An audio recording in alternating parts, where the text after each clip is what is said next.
ഇദ്ദേഹം ഇന്നലെ heart attack വന്നിട്ട് മരണപ്പെട്ടു. ഇതിനെ തുടർന്ന് പല വീഡിയോകളും കാണുന്നുണ്ട്. അതിൽ പല ജിം ട്രെയിനേഴ്സ്, ഹെൽത്ത് ഇൻഫ്ലുവൻസേഴ്സ് ഒക്കെ പല രീതിയിലും ഈ ഒരു വാർത്തയെ വിവരിക്കുന്നുണ്ട്. ഇദ്ദേഹത്തെ നിങ്ങൾക്ക് പരിചയമുണ്ടാകും, പല ഹിന്ദി മൂവീസിലൊക്കെ ഉണ്ട്. ഇന്ത്യയുടെ ഒരു പ്രധാനപ്പെട്ട ഒരു ബോഡി ബിൽഡറാണ്. അദ്ദേഹം ഒരു പ്യുവർ വെജിറ്റേറിയൻ ആണ് എന്നാണ് ക്ലെയിം ചെയ്യുന്നത്. പല ബോഡി ബിൽഡിംഗ് കോമ്പറ്റീഷൻസിൽ അവാർഡുകളൊക്കെ നേടിയിട്ടുണ്ട്. കഴിഞ്ഞ ദിവസം ഹോസ്പിറ്റലിലെ ICUവിൽ വെച്ചിട്ടാണ് അദ്ദേഹത്തിന് ഹാർട്ട് അറ്റാക്ക് വന്ന് മരണപ്പെട്ടത്. അതിനുള്ള കാരണം അദ്ദേഹത്തിന് ഷോൾഡറിന് റൊട്ടേറ്റർ കഫ് ഇഞ്ചുറി ഉണ്ടായിരുന്നു.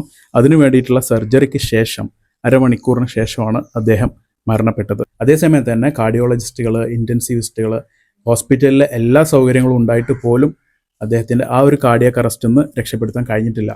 ഇത്രയും മസിൽ മാസുള്ള ഒരു വ്യക്തിക്ക് തീർച്ചയായിട്ടും അദ്ദേഹത്തിൻ്റെ ഹാർട്ട് അത്രയ്ക്കും സ്ട്രോങ് ആയിരിക്കേണ്ടതാണ്.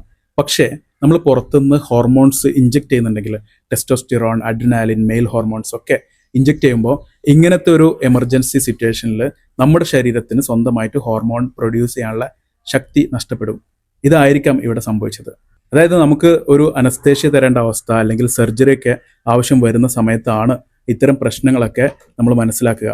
ഈ ഹോർമോൺസും ഇഞ്ചക്ഷനൊക്കെ ചെയ്യുന്ന ആൾക്കാർക്ക് ഇതിൽ നിന്നും റിക്കവർ ചെയ്യാൻ ബുദ്ധിമുട്ടായിരിക്കും.